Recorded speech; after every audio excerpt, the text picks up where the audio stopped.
Hello বন্ধুরা, সবাই কেমন আছো? আশা করি সবাই ভালো আছো। তোমরা নিশ্চয়ই এতদিন বুঝেই গেছো যে আমি বাড়িতে থাকতে একদমই পছন্দ করি না। তাই আরও একটা ছুটির দিন কাটিয়ে এলাম বাইরে। প্রথমে গেলাম কাপিষ্ঠা, আমাদের সামনে এখানে আদ্রা থেকে। তারপর গেলাম আমরা পাহাড়পুর। কাপিষ্ঠায় একটা নদী আছে, সেটা দেখলাম। তারপর পাহাড়পুরে যেয়ে দেখলাম একটি সুন্দর পাহাড়, সেখানে কিছু কিছু জঙ্গল আছে, গাছপালা আছে, সেগুলো ঘুরলাম। তবে একটা পার্ক ছিল, ভেঙে গেছে।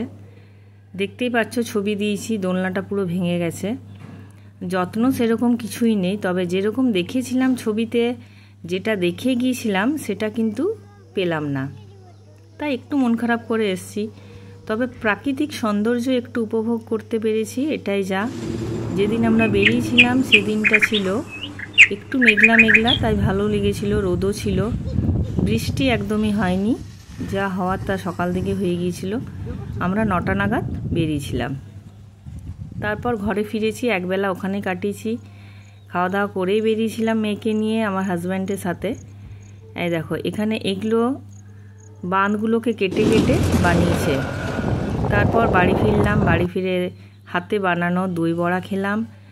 আর দই বড়ার ছবি কেমন লাগলো, আমার সারাদিনের ছবি কেমন লাগলো তোমাদের অবশ্যই জানিও। আজকের মতো এখানে শেষ করলাম।